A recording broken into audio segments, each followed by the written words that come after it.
Bismillahirrahmanirrahim. Assalamualaikum warahmatullahi wabarakatuh. Saya Febrianti Ahmad dengan NIM 21044AF, kelas B21, asal kampus Akademi Farmasi Masih Makassar. Di sini saya akan menjelaskan mengenai metabolisme dan sistem pencernaan sesuai dengan tugas biokimia yang diberikan oleh dosen saya, yaitu Bapak Maulana Zulkarnain Imansyah S.Pharm M Biomed. Selamat menyaksikan.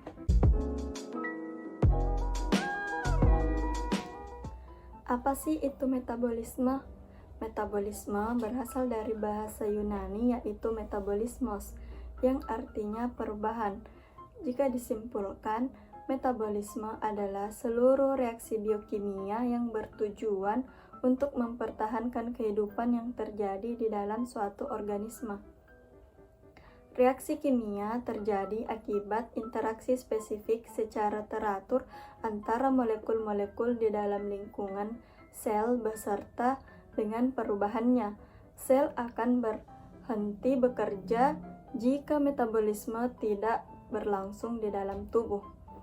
Secara umum, metabolisme memiliki dua lintasan reaksi kimia organik, di antaranya katabolisme dan anabolisme. Katabolisme yaitu reaksi untuk menghasilkan energi dengan cara mengurai senyawa organik seperti memecah glukosa menjadi pirufat oleh proses respirasi seluler. Sedangkan anabolisme yaitu reaksi yang memerlukan energi untuk menyusun sintetis senyawa organik seperti protein, karbohidrat, lipid, dan asam nukleat dari molekul-molekul tertentu. Apa itu sistem pencernaan? Sistem pencernaan adalah proses pemecahan makanan menjadi molekul sederhana yang melibatkan organ-organ dan kelenjar-kelenjar pencernaan. Proses pencernaan pada manusia dibedakan menjadi dua, yaitu pencernaan mekanis dan pencernaan kimiawi.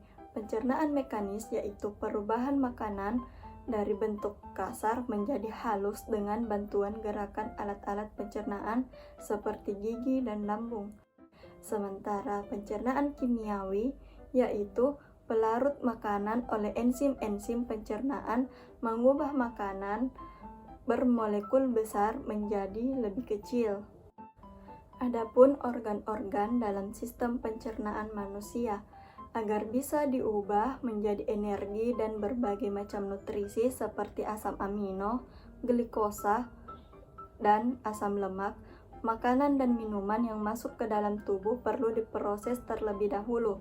Berikut ini adalah beberapa organ tubuh pada manusia yang akan mengubah makanan menjadi energi dan nutrisi serta mengeluarkan zat sisa.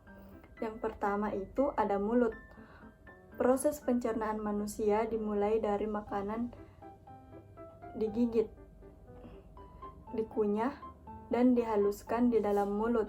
Makanan yang bercampur dengan air liur akan dipecah menjadi potongan yang lebih kecil oleh gigi, sehingga menjadi lunak dan mudah ditelan. Nah, yang kedua ada kelenjar ludah. Ludah berperan dalam mencampur makanan dengan air liur, mengarahkan makanan di dalam mulut agar tergigit sehingga secara merata oleh gigi dan kemudian mendorongnya ke dalam kerongkongan untuk ditelan. Nah, yang ketiga ada kerongkongan atau esofagus. Dalam proses menelan makanan, organ sistem pencernaan manusia yang berperan adalah kerongkongan atau esofagus. Kerongkongan merupakan saluran yang memiliki panjang sekitar 25 cm dan berfungsi menyalurkan makanan dan minuman dari mulut ke dalam lambung. Di saluran ini terdapat otot berbentuk cincin yang disebut lower esophageal sphincter. Otot ini berfungsi untuk memastikan makanan atau minuman yang sudah mencapai lambung tidak kembali naik ke kerongkongan atau mulut. Yang keempat ada lambung. Setelah menerima makanan dan minuman, lambung akan mengeluarkan zat asam dan enzim untuk melanjutkan proses pencernaan. Makanan yang masuk ke lambung ini diolah menjadi cairan pekat atau berupa pasta dan selanjutnya akan didorong menuju usus halus. Selain memecah makanan, lambung juga akan membunuh mikroorganisme yang mungkin terdapat pada makanan atau minuman. Yang kelima, ada hati. Organ ini berperan dalam produksi cairan empedu yang bertugas membantu dalam proses pencernaan makanan. Hati juga menyimpan energi untuk tubuh dalam bentuk glikogen dan mengubahnya menjadi glukosa ketika glukosa darah rendah. Nah, yang keenam ada pankreas. Dalam sistem pencernaan manusia, pankreas menghasilkan enzim yang bertugas untuk memecah nutrisi seperti enzim lipase, protease, dan amilase. Enzim-enzim tersebut akan dilepaskan oleh pankreas dan ikut bercampur dengan enzim pencernaan dari lambung. Enzim lipase berfungsi untuk mencerna lemak menjadi asam lemak, protease untuk mencerna protein menjadi asam amino, sedangkan amilase untuk memecah karbohidrat menjadi glukosa. Selanjutnya yang ketujuh ada kantung empedu. Hati atau liver memerlukan penghasil cairan empedu yang berperan sangat penting dalam sistem pencernaan manusia, yaitu memecah lemak menjadi asam lemak. Cairan empedu ini terdiri dari kolesterol,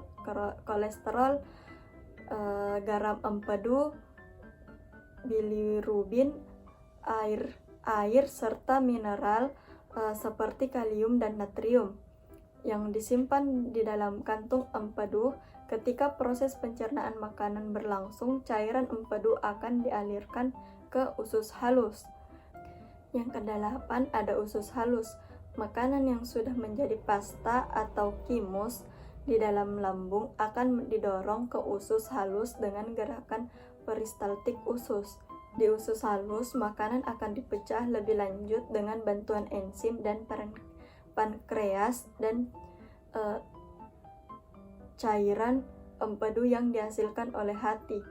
Usus halus sendiri terdiri atas 3 bagian, yaitu duodenum atau usus 12 jari, jejunum usus kosong, dan ileum bagian terakhir dari usus halus. Duodenum bertanggung jawab untuk melanjutkan proses pemecahan makanan, sedangkan jejunum dan ileum bertanggung jawab untuk proses penyerapan nutrisi ke dalam aliran darah. Kesembilan ada usus besar. Setelah nutrisi diserap oleh tubuh, semua makanan yang diproses dalam sistem pencernaan manusia akan meninggalkan sisa atau limbah yang disebut juga tinja atau feses. Usus besar akan mendorong limbah makanan tersebut ke dalam rektum, yaitu perhentian terakhir pada saluran pencernaan. Proses pengolahan dan pencernaan makanan hingga menjadi tinja umumnya memerlukan waktu kurang lebih 30-40 jam. Ketika rektum sudah terisi penuh dan tinja di dalam tubuh siap dikeluarkan melalui anus, akan merasakan mulas dan muncul dorongan untuk buang air besar.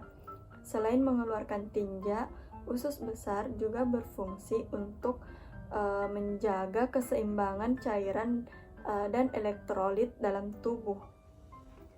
Yang ke-10 ada rektum. Rektum berfungsi sebagai tempat penyimpanan sementara feses.